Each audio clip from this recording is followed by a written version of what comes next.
Hey everyone, welcome back. Ready to dive into something that I think we've all wrestled with at some point? Unanswered prayers. Yeah, those times when you're like, hello, is anybody out there? You pour your heart out and that nothing? Crickets? Exactly. And it can be so frustrating and confusing, like, where's God in all of this? Is he even listening? We're going to explore this tough topic, though, through some pretty powerful stories from the Bible. Yeah, the Bible's full of them, actually. It is, and what's interesting is I think these stories might actually flip the script on how we view those unanswered prayers. Yeah, like what if those no's are actually pointing us towards something even bigger and better, something we might miss if we were just handed a yes right away? That's a good thought. So to kick things off, I think it's important to acknowledge something.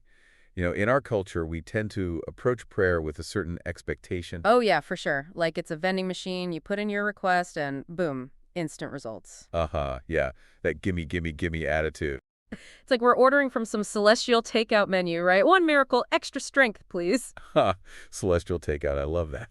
But you're right, it's easy to fall into that trap, and the Bible definitely pushes back on that transactional view of prayer. One story that comes to mind is the Apostle Paul, that thorn in his flesh he talks about. Oh, yeah. Paul's story is a classic example of what we're talking about here. I mean, you've got this towering figure in early Christianity begging God to take away something that's causing him real pain. And not just once, right? No, he prayed about it like 3 separate times. He was persistent. Wow, 3 times. You'd think that would get God's attention, right? So what happened? Did Paul get his miracle cure? Well, not exactly. God's response was basically, my grace is enough for you. My power is made perfect in weakness. So not the answer Paul was hoping for. What do you think he was feeling in that moment? Oh, man. I imagine it was a mix of emotions. Confusion, frustration, maybe even some resentment. It's hard when you're in pain and you just want it to go away. I can imagine it goes against our natural instinct, right, to want to fix things, to make the pain disappear. But it seems like Paul's experience points to a deeper truth. Definitely. It's like God's power isn't just about zapping away our problems. It's about being present with us in our weakness, like walking alongside us through the tough stuff. Yeah. So maybe if Paul's thorn had vanished instantly, he wouldn't have had to rely on God's grace as much. Right. It's like the thorn, as painful as it was, forced him to depend on God's strength. And ultimately, maybe that made his faith even stronger in the process. Exactly. And that strength that comes from leaning on God's grace, that resilience, is something we can all tap into. No matter what thorns we might be facing in our own lives, it's available to all of us. I love that. So it's not about demanding a change in our circumstances. It's about asking for the strength to endure them and even grow through them. Yeah, 100%. Okay, so that's one perspective. But what about those times when the no feels less like a test of our faith and more like a direct consequence of our actions? Oh, yeah, that's a whole other dynamic. Like, is there a different reason for those no's? There might be. Let's look at Moses, for example. Talk about a tough no. Here's a man who dedicated 40 years of his life to leading the Israelites out of Egypt. 40 years. And then he gets told he can't enter the promised land himself. Oh man, can you imagine? 40 years, all that dedication, all that sacrifice, and then to be told at the finish line, nope, you can't crush. Talk about a gut punch, right? That's brutal. So what was God's reasoning there? Was it straight up punishment for something? Well, the way God responds to Moses is interesting. It's actually incredibly blunt. He basically says, enough, that's it, don't even bring it up again. Wow, no room for negotiation there. Right. And it does seem harsh at first glance. But if you look back at the story, Moses' inability to enter the promised land was actually a direct result of a past mistake he had made. So it's less about God being capricious or vengeful and more about, like, a consequence that had a ripple effect even decades later, Exactly. It's a pretty sobering reminder that our actions have consequences. even spiritual ones. Yeah, and it highlights an important nuance in how God interacts with us. It's not always about showering us with blessings.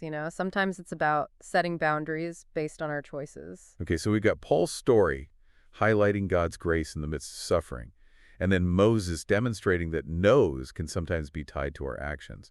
It kind of makes you wonder if there's a bigger picture at play here, a grand design that's beyond our limited understanding. Right, and that's where things get really interesting. If you want to explore this idea of a divine plan that transcends our immediate desires, well, we need to look no further than Jesus himself. Ah, Jesus, the ultimate example. Yes, and specifically his experience in the Garden of Gethsemane. Oh yeah, Gethsemane. Now that's where we see the ultimate example of not my will, but yours be done, even when the answer is a resounding no.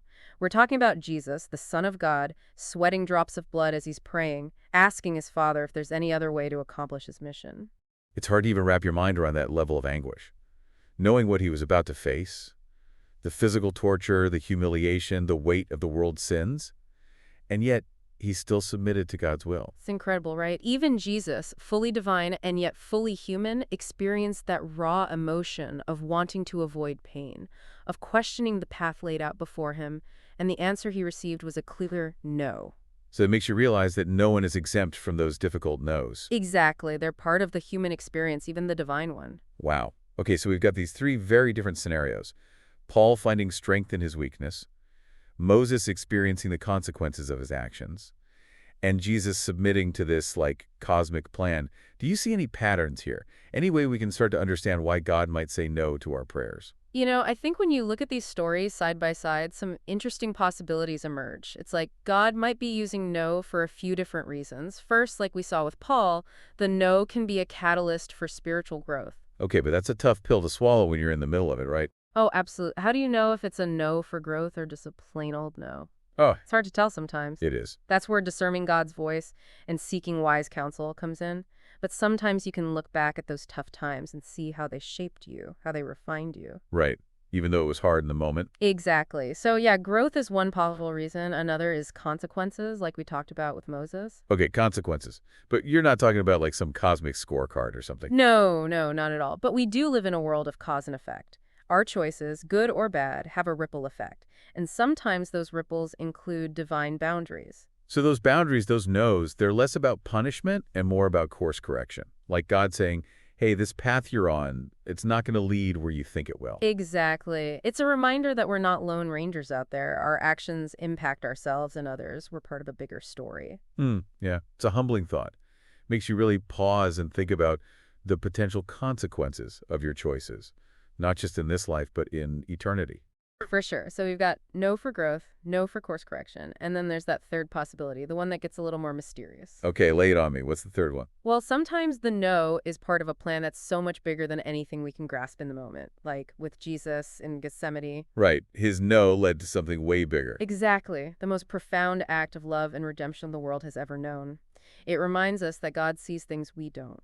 His vision is often far beyond our limited human perspective. Okay, but that was Jesus. We're just regular people. How are we supposed to wrap our heads around that kind of cosmic no?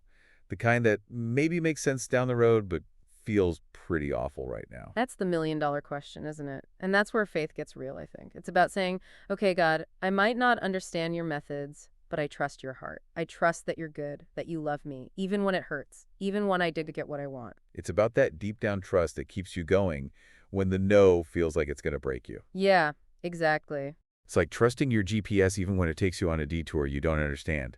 You got to believe it's ultimately leading you to the right place. I love that analogy. That's perfect. But okay, let's get practical. What does that trust look like in real life? What do we actually do when we get that gut-wrenching no? There are some powerful examples in the Bible of how people responded to their own no's. Paul, even though he was frustrated, never stopped seeking God. Moses, even though he was denied entry to the Promised Land, he continued to lead with integrity. And David, after facing the devastating loss of his child, he still poured out his heart to God. So we see this pattern of persistent prayer, radical acceptance, Yeah. and most of all, unwavering trust, even in the midst of disappointment. That's it. It's not about passive resignation. Right. It's about actively engaging with God, wrestling with those difficult emotions, and ultimately choosing to believe that he's still working, even when we can't see it. It's about saying, okay, God, this hurts. I don't get it, but I'm still here. I'm still listening. I'm still trusting. And sometimes that's the most powerful prayer of all. I love that. It reminds me of Jeremiah 29:11, that verse about God having plans to prosper us and give us hope. But we often forget the context, don't we? That's so important. Context is key. This promise wasn't given to people lounging by the pool sipping lemonade. Right. It was spoken to those who were in exile, facing a hardship and uncertainty. They were living through a giant no. And God's message wasn't, hey, buck up, everything will be perfect tomorrow. Right. It was more like, I see you, I see your pain, and I'm with you. I have a future for you, even if you can't see it yet. So it's less about instant gratification and more about long-term hope. Exactly. It's about trusting that God is working, even when our circumstances scream otherwise. Which brings us to another one of those often quoted verses, Romans 8:28. All things work together for good. Ah, yes. But again, context, right? Always. The full verse says, for those who love God and are called according to his purpose.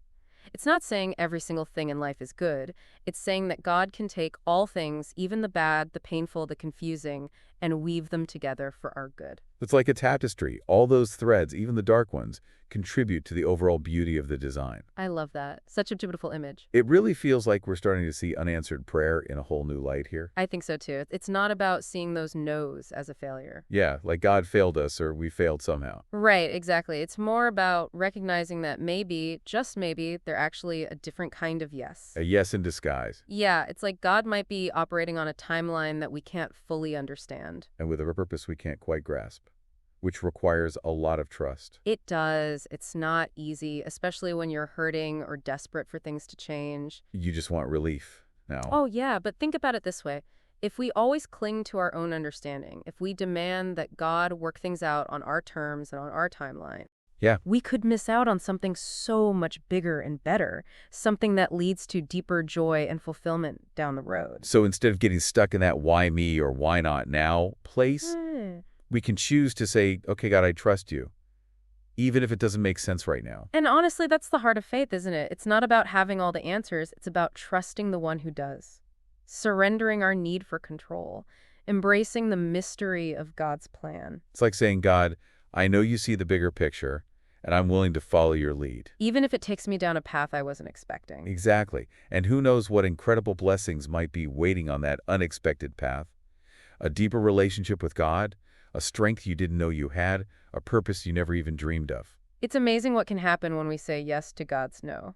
So as we wrap up our deep dive into this whole idea of unanswered prayer, I just want to leave you with this. What if that unanswered prayer, the one that's causing you heartache right now, is actually a redirection Ooh, I like that, a redirection. to something even greater, something that will bring you more joy, more fulfillment than you can imagine?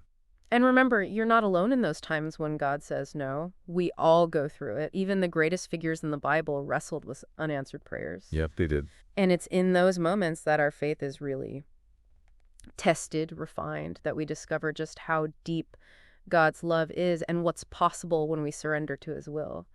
A 16:3.